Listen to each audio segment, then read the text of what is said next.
it's Hailey, and today I'm going to be sharing all of the books that I am hoping to read this coming March. The lighting is probably going to get progressively worse in this video, so I do apologize, but I'm filming it a little bit later than I usually do because I kind of just got sucked up in something and completely forgot that I was going to be filming a video after work today. But it's fine, here we are. The sun is starting to set, but hopefully I will be able to make it through the video before it sets. So I have had an interesting reading year so far. I haven't really been in that much of a reading mood, but I'm definitely picking it up now. I don't know what it was, it just was like, I wasn't really going for audiobooks and I just wasn't reading as much. I really can't explain it, but I think that I mostly do my reading in spring and summer when you can spend all this time outside. So it's definitely the time that I love to just hunker down and read a lot, which might be different than most people where like they will probably like to read in the winter time because you're inside. What are you going to do? But since I'm inside, I find that I just want cozy vibes, and a lot of that involves like doing things where I'm just watching TV, if that makes sense. So I just don't end up reading as much in the winter time, but we are getting into spring, and spring does take a while to spring, if you will, where I live, and I'm not used to that still. I've lived here for 2 years now, going on 3, which is kind of crazy to say, but I'm used to where I live in March, spring starts. Like you start getting the positive temperatures right away and it is great.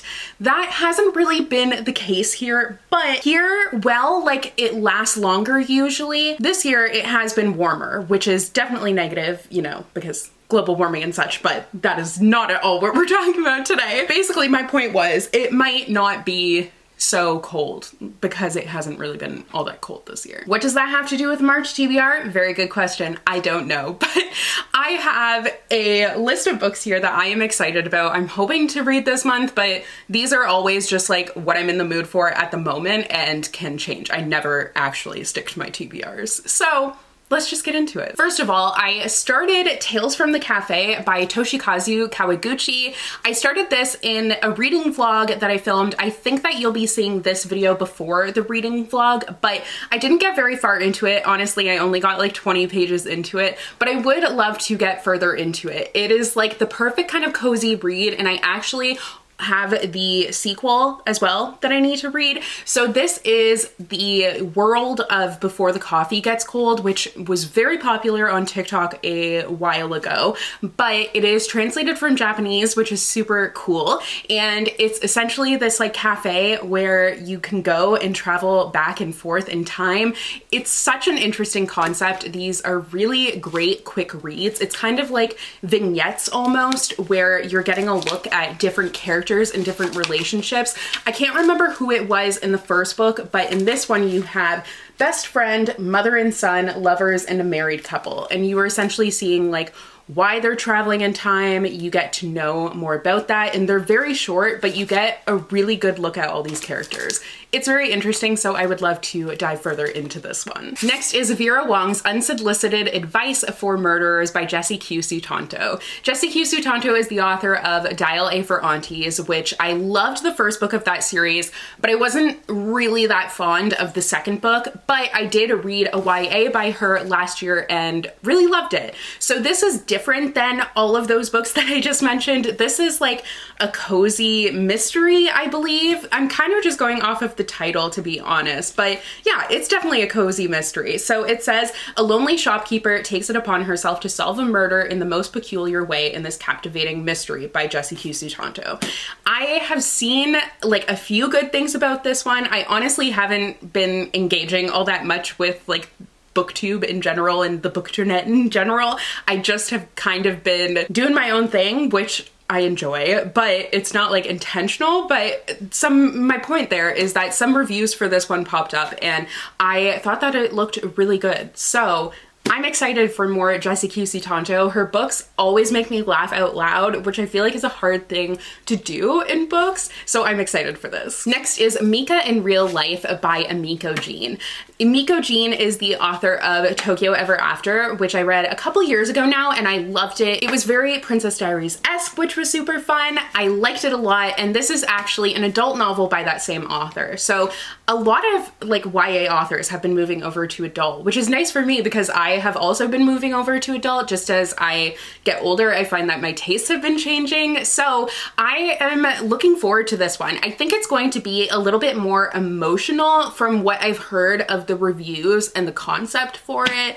I think that this is one where you want to kind of look out for trigger warnings before reading it, but I am just excited to read something totally different by this author. Speaking of an author that I've read before, next is The Four Winds by Kristen Hanna. So I have really loved Kristen Hanna. Sorry if you could hear Archer barking, but I love The Nightingale. It's one of my favorite books of all time. And then last year I read The Great Alone, and that was one of my favorite books of all time as well.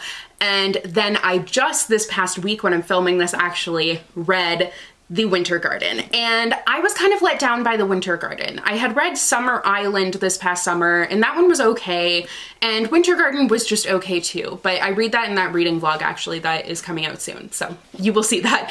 But I still am just really wanting more Kristen Hanna. I just love her writing, and this one seems a little bit more up my alley as far as concept. This is set in the Great Depression, and it's set specifically in Texas in 1921.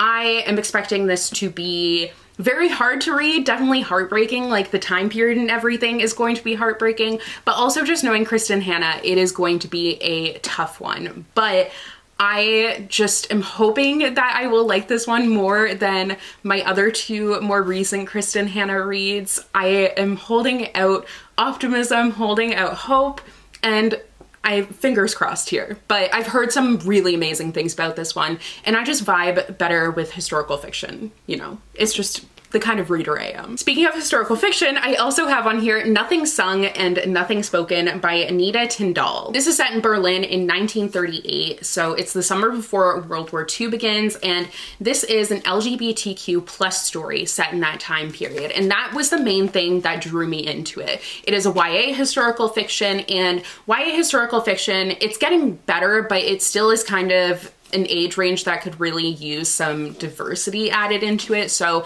I was thrilled to see this book, and like I said, big lover of historical fiction, so that has made me very much wanting to read this one, and I've had it for a while now, so it seems like time that I pick it up. Next is Throne of the Fallen by Carrie Maniscalco. This is a huge brick of a book, and really before I read this one, I should finish with the Kingdom of the Wicked series because I still have one more book to read in that series, but we will get there. This is a newer series. I'm not sure exactly when this one came out, or even if it's a series, to be honest, but I believe that this one is adult romance, whereas everything else has been YA, so I'm expecting it to be a little bit steamier. I know that with Kingdom of the Wicked, it was starting to get a little bit steamier than YA, and I'm pretty sure that the author said that it was an adult series now, so I think that this one is just like fully adult from my understanding. All I know is that I saw a new book by her, and I was like, yes. It definitely is connected though to the Kingdom of the Wicked series, because that one has like it's not the fates, I can't think of the word right now,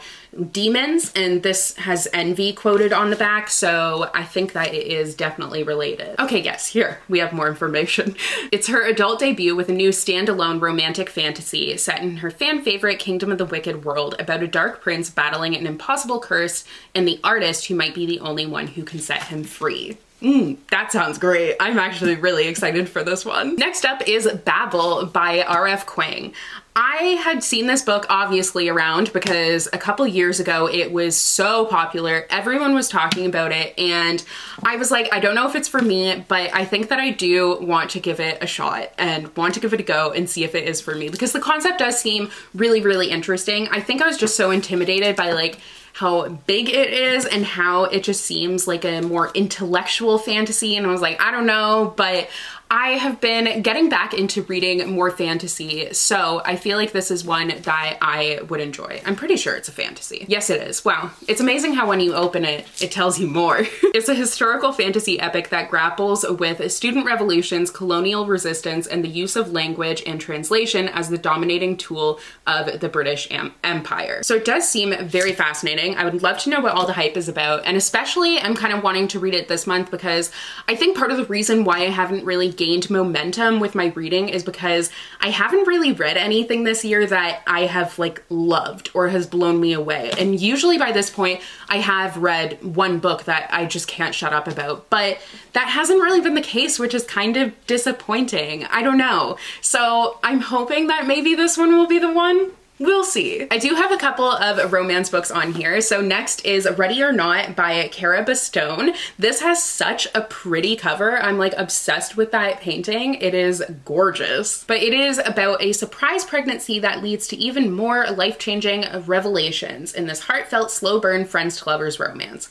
I am obsessed with friends to lovers. It is like my favorite trope. I love friends to lovers, fake dating, like anything like that. Childhood friends to lovers especially, big fan. So friends to lovers, definitely really excited about that. And I haven't really read many books with a surprise pregnancy because that's not generally my thing, to be entirely honest. But since there is a mix of friends to lovers in here, I definitely am interested in this one. And then next is The Partner Plot by Christina Forrest. So Christina Forrest is another YA to adult transplant sort of author. I don't know if you could call it that, but you know what I mean. So last year I read The Neighbor Favor by her and I loved it. Sorry, Archer's barking again. But that was her first adult romance. So I am really excited to have a new one here. This one obviously is set in Vegas, I'm going to say, since on the front it says what happens in Vegas doesn't always stay in Vegas. Is this kind of a similar thing? It sounds like it might be. But we have two former high school sweethearts who get a second chance in this marriage of convenience romance.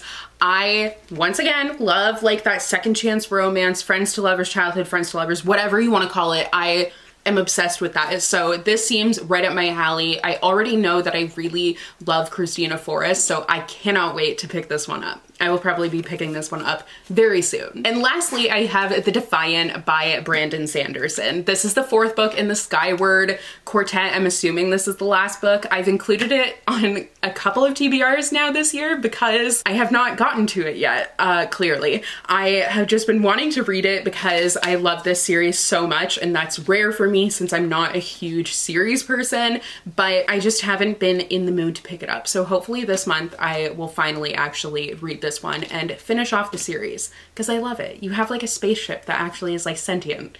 That's amazing. So those are all the books that I'm hoping to read in March. I didn't pick out any self-help books because I just have no idea what I'm wanting to read lately, and that includes self-help books. Like right now, I might be able to finish this one before the end of the month, but I'm currently reading The Creative Act, A Way of Being by Rick Rubin, and I'm liking this one. It's about like everything about creativity and honoring that, and that has been very much the headspace that I've been in. But I feel like the self-help books that I've included on TBRs lately, it would just be repeats because I don't think I've actually gotten to any of them since I haven't been reading as much self-help as I would like to. It's just been because I haven't been reading a lot. When I do read, I mostly am picking up fiction, so it's just, you know, I go through phases and ups and downs with my reading, and that's totally fine. Like, I'm not worried about it. But that's actually going to be all for today's video. I'm going to be filming, hopefully I follow through with it because last time I didn't, but I'm planning on filming a monthly reset. So if you wanted to see like how